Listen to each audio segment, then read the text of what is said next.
কলা এভাবে সিদ্ধ করে তার ভিতরে ম্যাজিক পুর ভরলে তৈরি হয় ইন্দোনেশিয়ান এই পিঠা।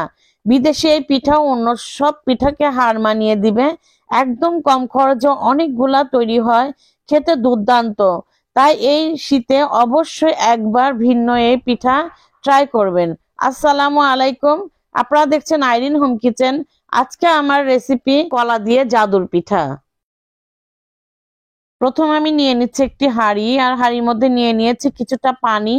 আর এই পানিটা আমি অনেকটাই গরম করে নিয়েছি। আর এখানে একটা স্ট্রেনার বসিয়ে দিলাম, আর দিয়ে দিচ্ছি দেখুন কলা।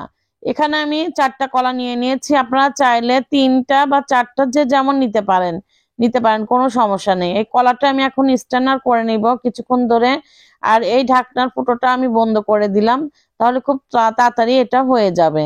দেখুন কথার ফাঁকে ফাঁকে কিন্তু এটা সিদ্ধ হয়ে গেছে। আর সিদ্ধ হওয়ার বোঝার উপায়, কলাগুলা কিন্তু ফেটে ফেটে গেছে। এটা আমার হয়ে গেছে। এখন আমি এটা সাইডে রেখে দেব। দেওয়ার পর আমি একটা পুর তৈরি করে নিব। তার জন্য একটি ফ্রাই প্যান নিয়ে নিলাম, আর এখানে দিয়ে দিচ্ছি 1 কাপ নারকেল। ফ্রেশ নারকেল হলে কিন্তু বেশি ভালো হয়। আর যে নারকেলে থাকুক সেটা দিয়ে করে নিতে পারেন, কিন্তু ফ্রেশটা দেওয়ার চেষ্টা করুন। আর এখানে দিয়ে দিলাম 1/2 কাপের একটু কম আমি গুড়। খেজুরের গুড়টাই দিলাম, কারণ এখন শীতের দিন খেজুর গুড়ের পিঠাতেই কিন্তু খুবই ভালো লাগে। আর এই খেজুর গুড়ের কারণে কিন্তু শীতের সময় পিঠা খেতে বেশি মজা। দেখুন আমি একটা হালকা আছে কিন্তু এটা করে নিচ্ছি। আর আপনারা যদি গুড়টা কম খেতে চান কম করে নিতে পারেন। দেখুন আমি এভাবে করে অল্প আঁচে, এটা কিন্তু হাই হিটে করা যাবে না, এটা অল্প আঁচে পানি ছাড়াই আমি এটা সুন্দর করে ডোটা তৈরি করে নিব। দেখুন কথার ফাঁকে কিন্তু সময় ধরে এটা আমি সুন্দর করে গুড়গুলা কিন্তু মেল্ট হয়ে গেছে। আর আমার এই পুরটা মোটামুটি প্রায় শেষই, দেখে বুঝতে পারছেন। আর আপনারা চেষ্টা করবেন এই পুরটা তৈরি হওয়ার পরই কিন্তু ফ্রাই প্যান থেকে নামিয়ে ফেলা, কেননা আমি ফ্রাই প্যানে রেখে দিয়েছিলাম বলে কিন্তু একটু ড্রাই হয়ে গেছিল। এখন আমি চলে যাব সেই পিঠার ডোরের কাছে। দেখুন এই কলাগুলো আমি ধরা যাচ্ছে এই পর্যায়ে কিন্তু আমি ছিলে ফেলছি। এটা কিন্তু খুব বেশি ঠান্ডা হয়নি, বেশ গরমই আছে। আমি সবগুলা কলা ছিলে তারপর দেখে দিচ্ছি। এভাবে করে ছিলে নিবেন, দেখে বুঝতে পাচ্ছেন। একটা মেশার দিয়ে এটা গরম গরম অবস্থাতেই চটকিয়ে নিবেন। আপনার যদি মেশার না থাকে, কাপ যে কোনো কিছু দিয়েই এটা মেল্ট করে নিতে পারেন, কেননা এটা কিন্তু গুটলি থেকে যাবে। গুটলি যেন না থাকে সেদিকে লক্ষ্য রাখতে হবে। দেখুন আমার চটকানো শেষ। এই পর্যায়ে আমি দিয়ে দিব এখানে আতপ চালের গুঁড়া। এটা সিদ্ধ আতপ চাল, এটা আতপ চালের গুঁড়া। আপনারা অবশ্যই আতপ চালের গুঁড়া দিয়ে করার চেষ্টা করবেন। আর দিয়ে দিলাম এখানে 1 টেবিল চামচের মতো চিনি। চিনিটা অবশ্যই দিতে হবে। আর দিলাম একটু স্বাদ মতো লবণ। যেহেতু আটা দিয়ে করা, লবণটা দিলে কিন্তু পিঠাটা খেতে বেশি ভালো লাগবে। আর দেখুন এখন আমি এইগুলা হাত দিয়ে মেখে নেব। আর এখানে কোনো পানি বা দুধ ইউজ করা যাবে না, কলার পানিতেই কিন্তু সুন্দরভাবে ডোটা তৈরি হয়ে যাবে। দেখুন এভাবে করে আমি সুন্দর করে মাখিয়ে নিচ্ছি, দেখিয়ে দিব কতখানি আটা লেগে যাবে। কারণ এখানে চাউলের আটা, এটা কিন্তু ভিজা আটা। আপনারা চাইলে শুকনো আটা দিয়ে করে নিতে পারেন, ভিজা আটা হলে কিন্তু একটু বেশি আটা লাগে। এখানে আমি কিছু কিছু করে আটা আরো মিক্সড করে দেখিয়ে দেব কিভাবে। ডোটা কিন্তু একদম ড্রাই হওয়া যাবে না, আবার একদম নরমও থাকা যাবে না। আর সুন্দর যেন একটা ডো তৈরি হয় সেভাবে আপনাদের দেখিয়ে দেব। দেখুন আমি এইভাবে করে 2 কাপ আটা আমার লেগে গেছে, চাউলের আটা। এখানে আমি একটু কলার কিন্তু কালার আসেনি, এই কারণে হালকা একটু ভিডিও করছে, এই কারণে ফুড কালার দিয়ে দিলাম। আপনারা অবশ্যই এটা স্কিপ করতে পারেন।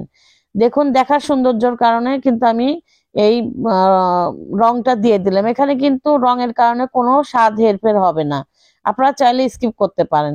দেখুন আমার ডোটা মাখানো শেষ। কেমন ডোটা হয়েছে দেখে বুঝতে পারছেন, একটু নরম নরম ভাব। আর ডোটা কিন্তু খুব সুন্দর হয়েছে। এটা আমি এখন 20 মিনিটের জন্য ঢাকা দিয়ে রেখে দেব, সুন্দরভাবে সেট হয়ে যাবে। ফিরে আসবো 20 মিনিট পর।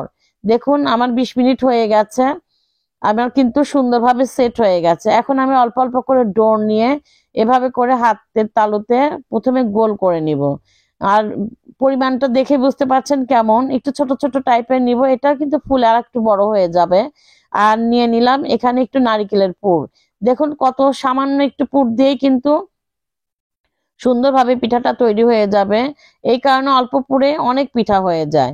দেখুন এভাবে করে আগে প্রথমে গোল করে নিচ্ছি, এখন আমি সিলিন্ডার শেপ দিয়ে নিব। আপনারা চাইলে যে কোনো শেপ দিয়ে নিতে পারেন। আর এটা দেখবেন যে ক্র্যাক যেন না আসে, কারণ এটা মাখানো খুব সুন্দর হয়েছে, ক্র্যাক আসবেও না।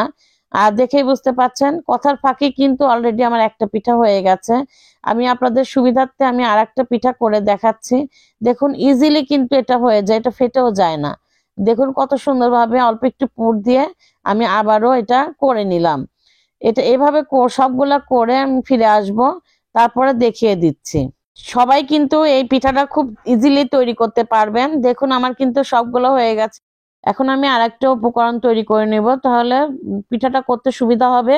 দেখুন এখানে আমি 4 চামচের 1 চামচ কর্নফ্লাওয়ার নিয়ে নিলাম আর দিয়ে দিচ্ছি সামান্য পানি। এটা গুলিয়ে রাখছি, তাহলে সুবিধা হবে। আর আপনারা চাইলে এখানে চাউলের গুঁড়াও অ্যাড করতে পারেন। আমি কর্নফ্লাওয়ার দিয়ে করে নিলাম। এটা কিন্তু সুন্দরভাবে গুলিয়ে নিয়েছে। এখন চলে যাব সরাসরি চুলার কাছে। আমার গুলানো শেষ। এখন আমি চলে আসলাম চুলার কাছে আর নিয়ে নিচ্ছি শিরাটা তৈরি করার জন্য 1 লিটার পানি। পানিটা আমি হালকা একটু গরম করে নিব, তারপরে উপকরণগুলো আমি অ্যাড করব। দেখুন পানিটা অনেকটাই গরম হয়ে গেছে। এখানে আমি 300 গ্রামের মতো গুড় অ্যাড করে দিলাম। এটা কিন্তু খেজুরের গুড়, অবশ্যই খেজুরের গুড়টা দিতে হবে, খেতে কিন্তু বেশ ভালো লাগবে। আর এখানে আপনারা স্বাদ মতো মিষ্টি দিবেন, কেননা পুরের মতো মিষ্টি, এবং ডোরটা মাখানোর সময় কিন্তু আমি 1 টেবিল চামচ চিনি অ্যাড করে দিয়েছি, এই কারণে মিষ্টিটা বুঝে দিবেন। আর এখানে কিন্তু আমার শিরার মধ্যে নারিকেলের কিছুটা চলে গেছে, এটা আমি ছেঁকেই দিব। থাকলে কিন্তু ভালোই লাগতো, কিন্তু দেখতে কেমন দেখা যাচ্ছে এই কারণে আমি শিরাটা একটু ছেঁকেই দিব। আর দিয়ে দিলাম এখানে 3টা কি 4টা ছোট এলাচের ফাটিয়ে। আপনারা চাইলে ছোট এলাচটাও স্কিপ করতে পারেন, কিন্তু আমি দিলাম, খেতে ভালো লাগবে এই কারণে। কলার ফ্লেভারটাও কিন্তু খুব ভালো লাগে। আর এখানে আমি ছাকনা দিয়ে ছেঁকে নেব শিরাটা। প্রথম অবস্থায় ছেঁকে নিচ্ছি, কেননা নারিকেল এবং নিচে যদি কোনো ময়লা থেকে থাকে মিঠা গুড়ের, সেটাও বের হয়ে যাবে। এজন্য চেষ্টা করবেন ছেঁকে নিতে, তাহলে কিন্তু পিঠাটা খুব সুন্দর হবে। আর এখানে আমি আবারও দিয়ে দিলাম। আর এই শিরাটা কিন্তু খুব সুন্দরভাবে বলক তুলে নিয়ে আসবো, কারণ বলক না উঠে পিঠাটা ছাড়া যাবে না। এটা ঢাকনা দিয়ে ঢেকে বলকটা তুলে নিয়ে আসলাম, দেখুন। আর এই পর্যায়ে এসে আমি পিঠাগুলা ছেড়ে দিব।